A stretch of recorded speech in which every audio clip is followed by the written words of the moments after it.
Thank you, Mubarak. No pressure then, eh? Ladies and gentlemen, good evening. My name's Paul Yates, as Mubarak has just said. First of all, just to say a little bit about my business. The idea is very similar to business networking. We're all here to build relationships with other people, because at the end of the day, we do business with people that we know, like, and trust. If someone walked in the door now and went, "Here, do you want to buy a watch?" You're not going to buy it from them, are you? You're going to want to build a relationship with that person first and understand what it's about. And what we try to do at EL2 Limited is to help you build those relationships using the communication channels of the 21st century. So whether that be social media, whether that be your website, or whether that be via email, it's that sort of thing. How do you harness the power of social media? So, what is the power of social media? Well, social media is extremely powerful, and I think in two ways. The first way, it really helps you build your profile, demonstrate your expertise, and build your brand, and really publicize your business in either the local area or the global area. But it's also powerful in another way. It is extremely powerful at sucking time.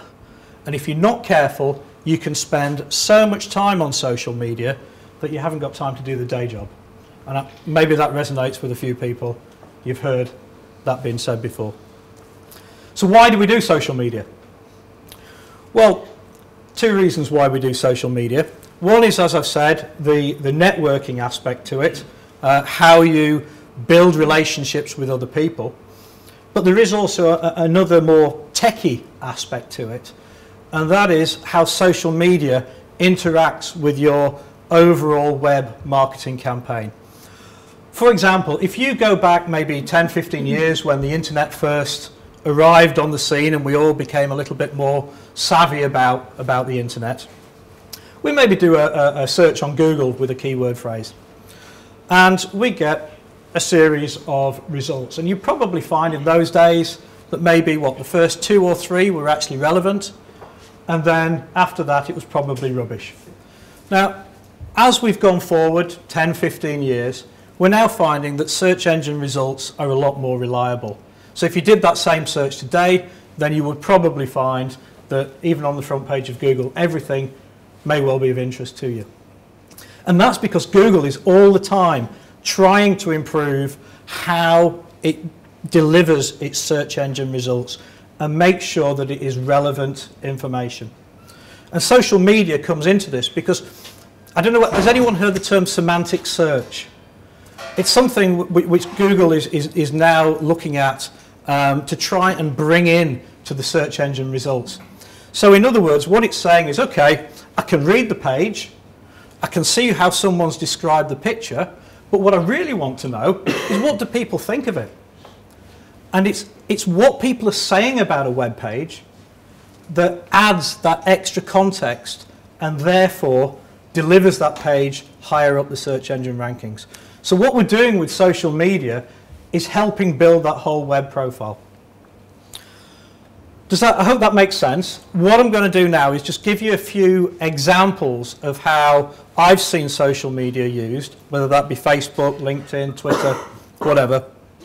And hopefully that'll spark off some ideas, because these ideas might not be relevant exactly to your industry, but hopefully some ideas will spark.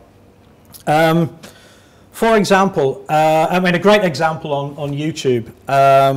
I don't know whether anyone's heard an American company called Blend Tech. Blend Tech, they make liquidizers. They're not sexy, they're chunky, but they are extremely robust.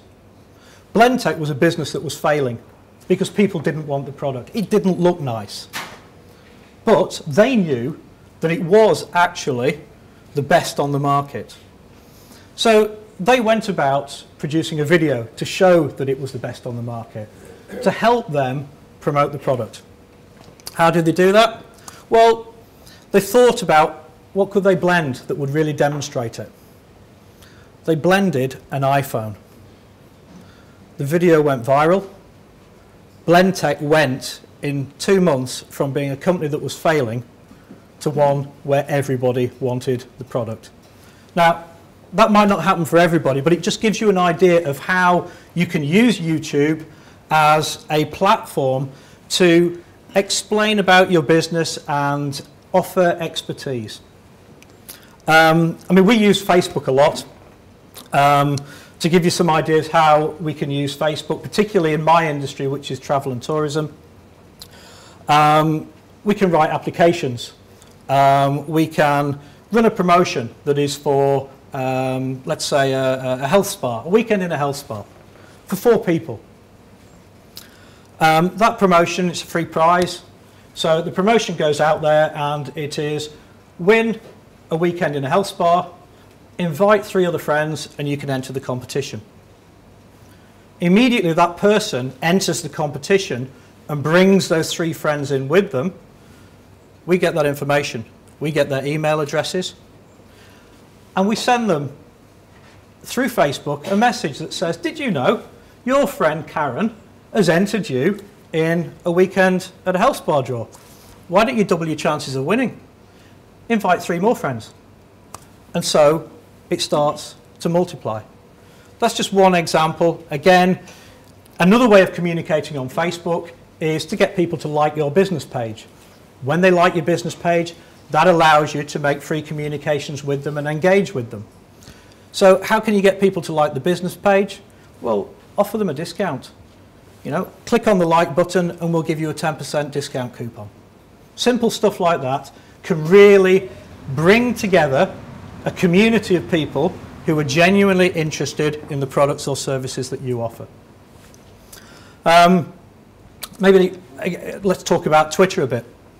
I mean, people talk about Twitter as, oh, how many followers have you got? Well, frankly, how many followers you've got on Twitter really is irrelevant. What's important is the quality of those followers. So whenever you're looking at what you're trying to do on social media, the first thing to do is actually to take a step back and think, what is it I'm trying to achieve? What is it, who is it that I want to connect with? And by taking these steps, you can then make sure that the activity and the time you spend on it is actually focused on what you want to achieve. The one thing that I love about Twitter is the search engine. It's the only search engine that actually works in reverse. I mean, in our industry, we work with hotels. I mean, take, for example, you fancy a weekend break in Blackpool. Let's say you want to go for a weekend in Blackpool. You can quite easily do a Google search. Hotel in Blackpool. Yeah, you probably get 10 results that say, here is an opportunity to, you know, go and stay at a hotel in Blackpool. But if you're a hotelier in Blackpool, you can't type into Google and say, I want to find people who in the next 14 days are thinking about spending time in Blackpool. But you can do with Twitter. And I was doing this with one of our clients who wanted to get more business out of the airport. So what we did was we used the Twitter search and we put in our keyword of Blackpool. We thought about the airlines that are serviced at Blackpool, jet2.com, and we put in a search in a radius of one of their destinations, which was Belfast. So the search was Blackpool, 25-mile radius of Blackpool.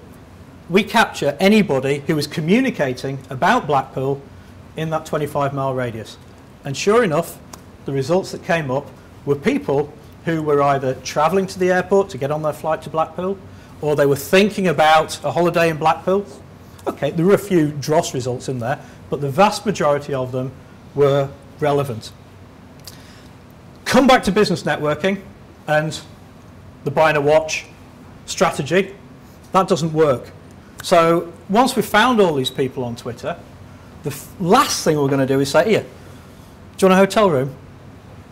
What we're going to do is engage with them, build that relationship. So offer them a bit of advice. When you land in Blackpool and you wanted to get to the town centre, don't pay more than £10 in a taxi. Just a little piece of information that allows that relationship to start. You're not going to get that client immediately. You might get them next time. They may talk to somebody else. And it's that sort of communication that social media is all about. It's to harness the power of social media. It is about understanding, preparing, and engaging with those people that you want to make contact with, and doing it in a way that builds relationships. So just to summarize, if I can leave you with 3 points. It's not a panacea. It's not the end to your marketing strategy. It's just part of your marketing strategy, and please treat it as such.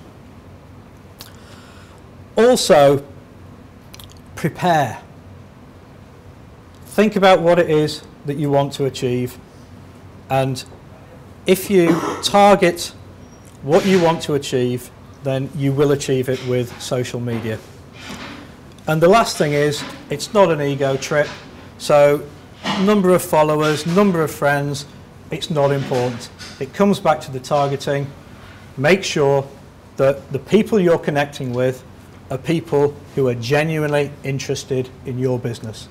By doing that, you will harness and exploit the power of social media. I think that's all I'm going to get to say in 15 minutes. I know we've got a lot of networking to do, so I don't want to encroach on that time. Please, if anybody is interested in talking further, I'm here. My colleague Stuart, who's my marketing director, is here. We can talk to you.